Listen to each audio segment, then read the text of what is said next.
Napatitig si Emily sa larawan kung saan tila kausap ni Neb ang dalawang babae. Nasa labas lamang ang mga ito ng kotse ni Neb. At base sa mga larawan, tila kilala ni Neb ang mga kausap. At sa pagtingin pa niya sa ibang kasamang larawan, nakita niyang lumakad sa likod ni Neb ang babae, tila pinukpok nito ang batok ni Neb. Pwede kong makita ang video mismo? Aniya tumingin sa inspector. Eto. Niabot naman ito ang cellphone kung saan naroon ang video copy. Sa una nag-uusap lang sila, hanggang sa nawalan na lang ng malay ang asawa ninyo at may dumating na sasakyan.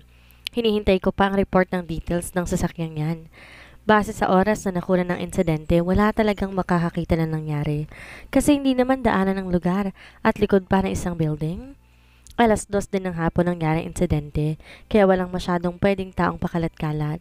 At sa tingin ko, hindi ordinaryong mga babae ang nakausap niya.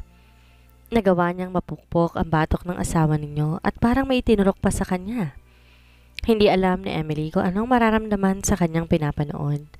Isa lang ang naging sigurado siya, hindi basta nawala ang asawa niya, he was kidnapped. Pero bakit walang maalala ang kanyang asawa? Hindi niya to natatandaan. Wala siyang maalala kung paano siya nawala. Sabi niya habang ibinalik ang cellphone kay Galvez. Tinanong niyo ba siya ulit? Oo, at saka pina-check up namin siya, pero wala namang nakitang trauma sa ulo niya. Paano nangyari yon kung pinukpok ang batok niya? Umiling si Galvez. Hindi ko rin alam, Mrs. Viero. Gusto niyo bang ituloy natin ang kaso? Pwede kong imbestigahan at ipahanap ang mga babaeng nasa video. Sandaling nag-isip si Emily at muling bumaba ang tingin niya sa mga larawan. May lead na ba kayo kung sino sila? Wala pa. Pinagmasdan niya ang larawan. Partikular na tinitigan ang mga babaeng nasa larawan. Malayo kasi ang kuha kaya hindi niya maaninag ang itsura ng mga ito. Ngunit isang insidente ang bumabalik sa alaala niya. Tila nakita niya na ang mga babae sa ospital. Pwede ko kayo matulungan? Saan niya matapos ang ilang sandali? Umangat ang kilay ni Galvez. Itutuloy na ba natin ang kaso? Napabuntong hininga siya. Kung tutulungan niyo ako, tumango ito. Maaasahan nyo. Pwede niyong subukang umpisahan sa St. Francis Hospital. Baka pwede kayo maka-access ng CCTV nila. Anong ibig niyong sabihin? Nakita niyo din ba itong mga babaeng to? Nagtatakang tanong ni Galvez. Tumango siya. Oo feeling ko nakita ko sila. Tila ito naman ang napaisip. Tsaka muli siyang tiningnan. Naghihinala rin kay sa asawa ninyo, hindi ba? Sabihin na lang natin kilala ko ang asawa ko at gusto ko malaman ng totoo. Sagot niya at hindi na muling tumugon si Galvez. Pagkatapos ng sandali pang pag-uusap, nagpa siya na ring umalis si Emily dahil kailangan pa niyang bumalik sa trabaho niya. Dala ang isiping isang malaking pagbabago ang mangyayari sa pagsasama nilang mag-asawa. Napalingon si Neb nang maramdaman na tila may kumilos sa kanyang likuran. Mula sa monitor niya, lumipad ang tingin niya patungo sa labas ng kwarto. May pakiramdam siyang dumating na si Emily, kaya tumayo siya upang silipin ito. Naroon siya sa kanyang sariling bungalow at usapan nila ni Emily na susunod ito doon. Di kasi agad nakaalis sa opisinang kanyang asawa dahil may tinapos pa itong trabaho. Labag man sa kanyang kalooban ay pumayag na rin siya. Kasama naman ito si Maverick at nangakong ihahatid si Emily. Tahimik ang paligid nang lumabas siya. Mabilis niyang pinagana lahat ng senses niya. Sigurado siyang may ibang tao sa bahay niya. Alerto siyang lumakad patungo sa sala hanggang sa kusina. He was only wearing his undershirt and his cotton pants with his bare feet. Binuksan niyang ilaw na makarating sa kusina. Ginala niyang paningin. He was tactically scanning every corner. Alam niya kung sakali mang may naiba sa bawat posisyon ng alinmang gamit doon. Sa huling minuto ng pagtigil niya doon, pinalagay niya nang wala namang naiba. Ngunit nang akma na siyang tatalikod at akmang papatay ng ilaw na puno niyang refrigerator. Kumunot ang noon niya at lumapit dito, saka pinagmasdan ng ref magnet. 6 na fruit magnet ang naroon. Hindi maayos ang pagkakalagay noon, ngunit kabisado niya ang distansya ng bawat isa. Nakita niyang nag-iba ang posisyon ng apple. His adrenaline went up a notch. Saka muling nakiramdam. At sa pag-ikot ng kanyang mata at makita ang bakal na handle ng fridge, nakita niyang isang refleksyon. Mabilis siyang kumilos at inundayan ang kanyang siko because the figure he saw was about to attack him. Sumadsad ang figura na may takip na itim na bonnet sa mesa. Bumagsak lahat ng laman noon. Nagsimulang kumalat ng mga gamit. Mabilis na nakabawi ang kanyang kalaban. Kaya bago pa man to makakilos, muli niya na tong inundayan ng suntok na nasalag naman ito. Mabilis tong nakaikot sa kabilang dulo ng mesa, but he sprang quickly and clenched his fist. He threw him a forward punch. Napaatras ito. He knew he caught him off guard. Muli niya itong sinugod, ngunit muli itong sumalag at nakagante na isang uppercut. Tumama yon sa baba niya. It hurt him, really. Bahagya siyang nakaramdam ng pagkahilo at biglang nasundan ng pagsunod na iyon ng isa pa. Tumama siya sa mesa, tsaka nakalapit sa kanya ang kanyang kalaban at mula likod sinakal siya nito gamit ang tila lubid na hindi niya akalaing dala nito.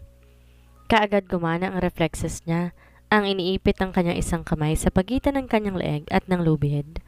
Ngunit nagsimula na siyang mahirapang huminga. Dumidiin kasi ang pagsakal sa kanya. Habang buong lakas siyang umatras upang ito naman ang ipitin niya sa pagitan niya at ng pader. Ang isa niyang kamay, pilit na iniaabot ang ulo nito. Balak niyang tanggalin ang takip nito sa mukha. Nagtagumpay naman siya. Bahagyang lumuwag ang pagkakasakal sa kanya marahil dahil nadidistract ito. Sinamantala niya yon at mabilis na umikot, saka inikot din ito pasadsad sa pader. Gamit ang kanyang forearm, inipit niyang batok nito. He tried to shrug away from him hard, but he was stronger. Nanginginig na ang buong katawan ni Neb dahil sa sobrang panggigigil.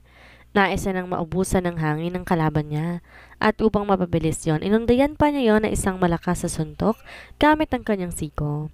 Halatang nasaktan ito. Inulit niya yon at ulit pa hanggang sa dumugo na ang mukha ng lalaki. Tsaka tuluyang bumigay at nawalan ng ulirat. Padabog niya itong binitawan.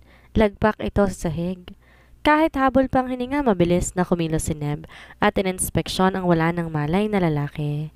He reached his nape and saw his tattoo. Nakita niya ang pamilyar na barcode. Kaagad siyang kumilos at lumapit sa lababo na basag-basag na ang tiles. Kinapa niyang ilalim ng loob ng gas range at mula doon, kinuha niyang isang cellular phone. Nag-speed dial siya. Dax, aniya nang sagutin ang tawag niya. You need to clean up. The catch? Patanong nitong sagot. Keeper, sagot niya. Pumunta ka na dito, balatan mo na to. Copy that. Saad nito at natapos ang kanilang pag-uusap. Sweetheart, gulat at nagtatakang bulalas ni Emily na makita si Neb sa labas ng opisina ni Maverick. Katatapos ng quarterly meeting ng finance department at nang makalabas na lahat ng officers, pinasunod siya ni Maverick sa opisina nito upang makibalita sa naging lakad niya. Kasunod na rin noon ang sermon. Hi! Saad nito at nang makalapit sa kanya, kinintilan siya nito ng halik. Nang pagmasdan niya ito, napansin niya na tila namumula ang cheekbone nito. Ano nangyari sa'yo?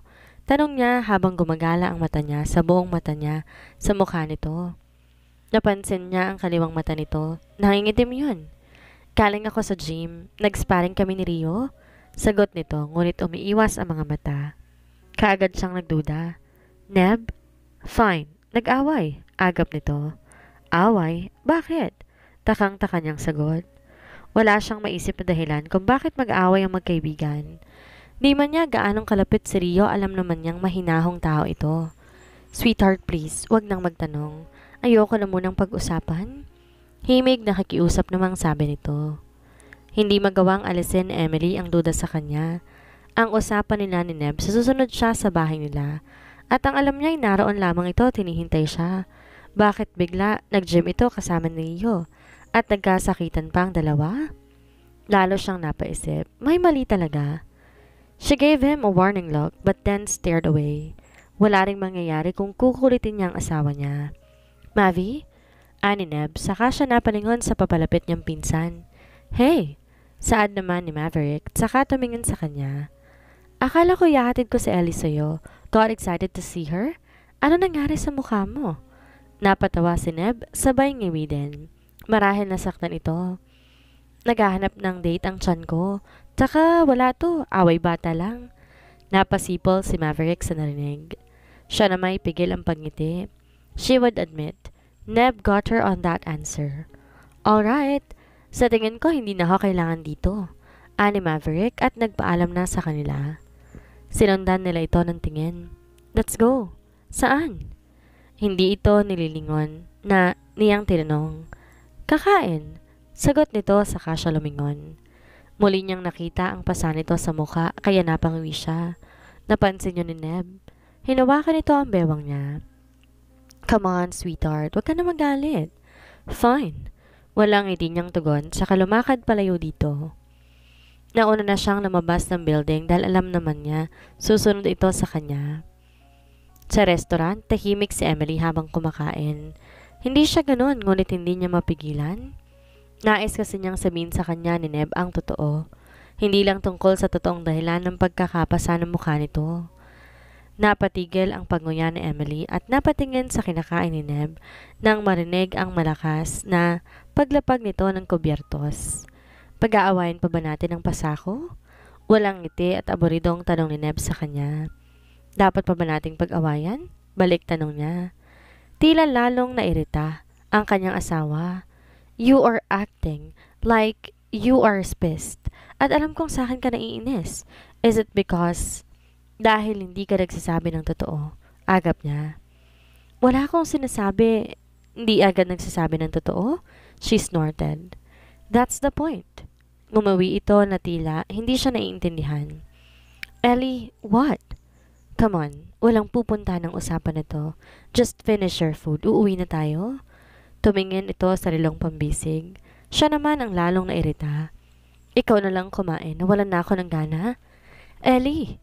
Galit siyang tinawag ni Neb dahil basta na lamang siya tumayo at iniwan to. Sinundan siya nito.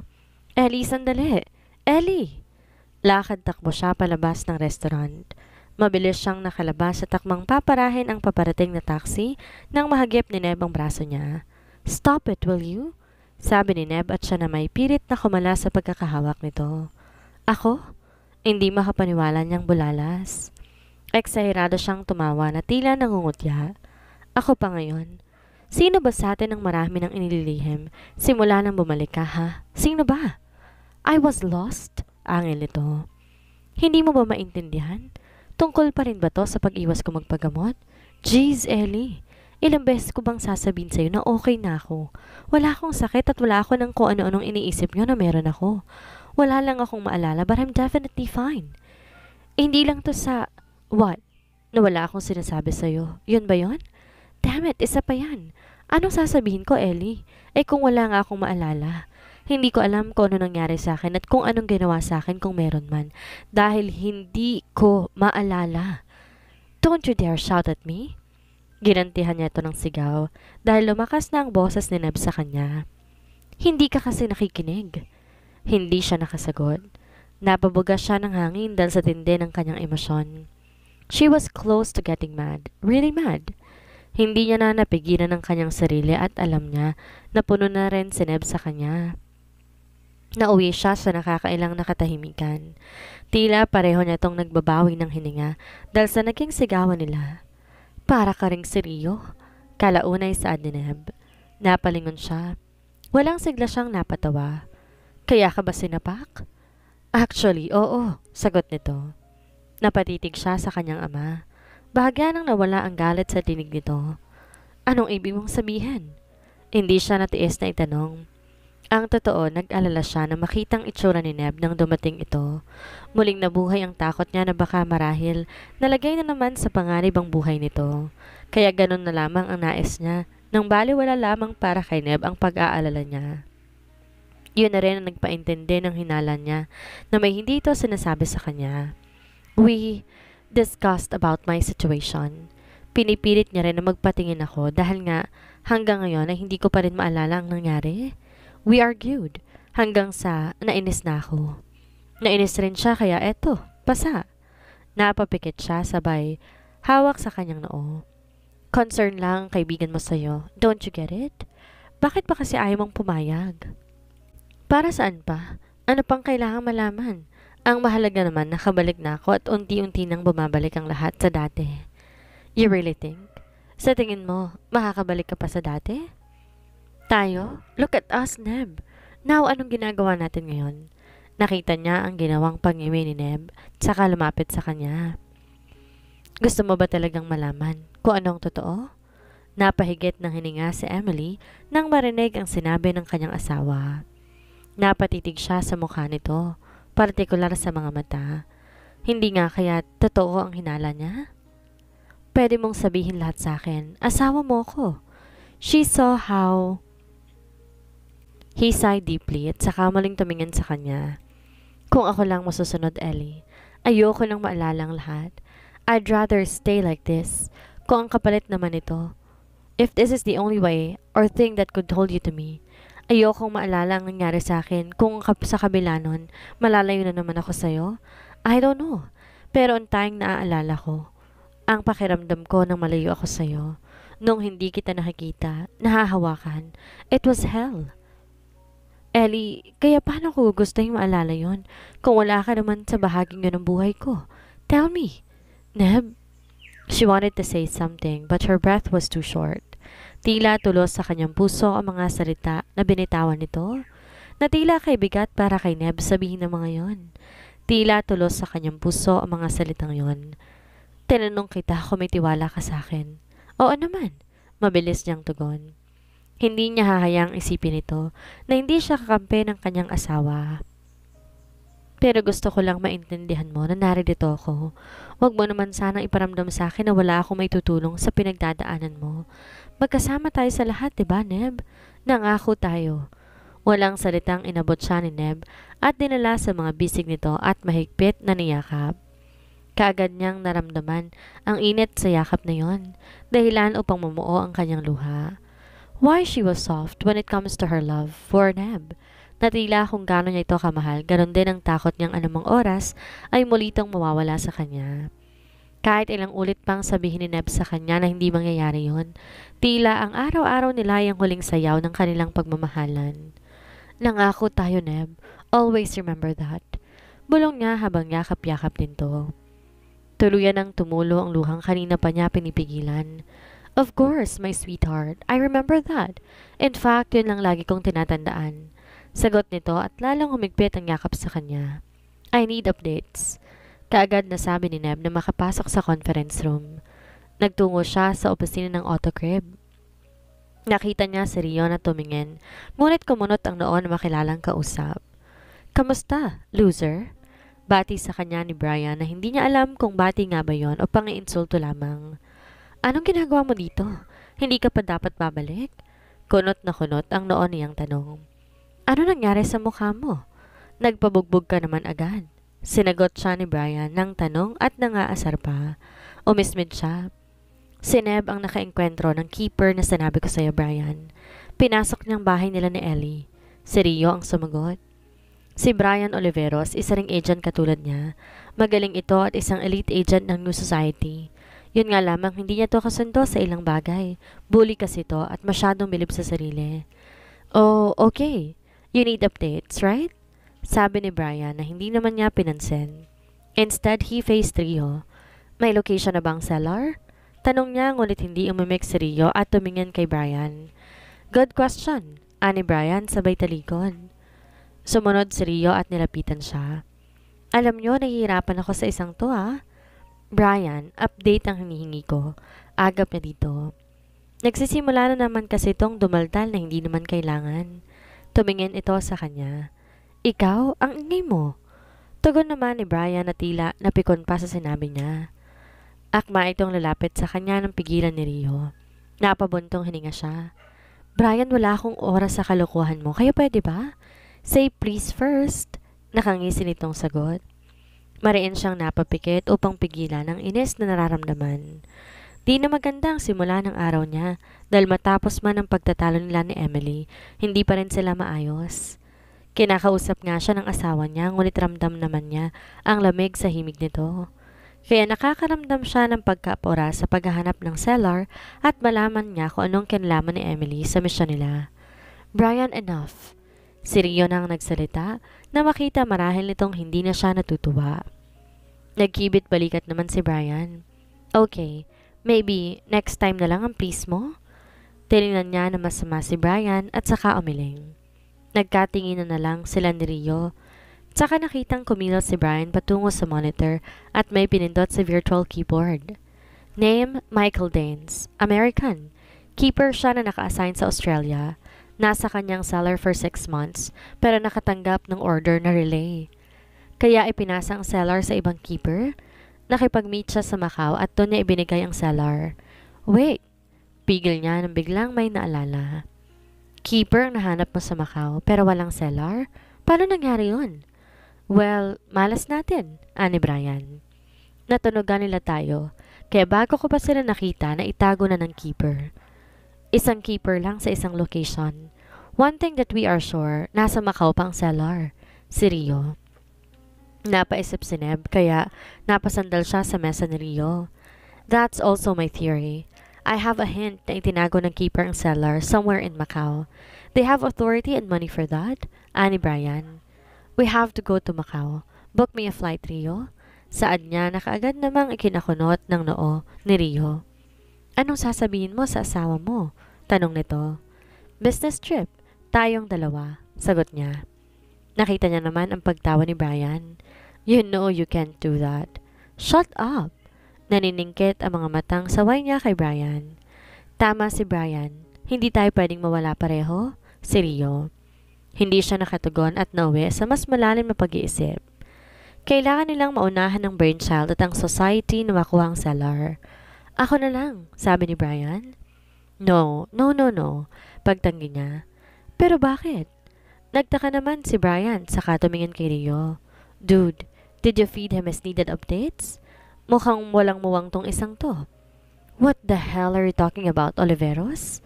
Nagalit na naman niyang tanong. Tumuwid siya ng tayo. Lumapit naman si Rio sa kanya. Halika, may sasabihin ako sa'yo. Inakbayan siya ni Rio at saka hinila patungo sa gilid ng conference. Tsaka binuksan ang sliding door. Sabay silang pumasok doon at mabilis na isinara ni Rio ang pinto. Alap ko hindi maganda ang nangyari sa inyong mag-asawa. Bungad ni Rio. Hindi siya kumibo. Wala naman siyang nakikitang dahilan upang tumanggi.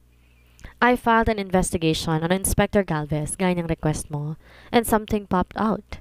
Patuloy ni Rio. Kumunot ang noon niya. Ano? Nakipagkita ang asawa mo sa kanya nang hindi mo alam. Natural na magulat siya. What? Yes. Kaya i-presume na natin na nagdududa ng asawa mo sa kung ano talagang nangyari sa'yo and she wanted to know the truth. Pero maling tao ang nilapitan niya. Puno ng interes na tinignan ni Neb ang kaibigan. Si Galvez. He's society. At may order na siya galing kay Wesley. The hell? Nagingit-ngit na sa ni Neb sabay talikod kay Rio.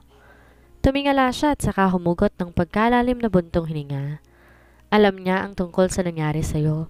Kaya napatagal niya ng 9 na buwan ang pagkawala mo. But you found a way home. So he called Ellie for cover story? Sisirain ka niya sa asawa mo. Paano? Tanong niya. Fake video. At sasabihin nilang kilala mo ang mga dumukot sa'yo. The 2 women in the hospital? Ani niya. It's Zoe and Kelly.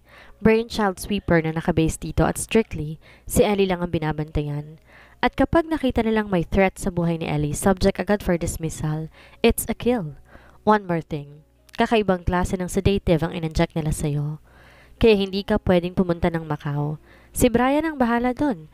Anytime soon, sasabihin na ni Galvez ang cover story nila, making sure that Ellie will come to that truth. I will ruin our mission. And you? He remained silent. Go on a vacation. Kayong dalawa ni Ellie.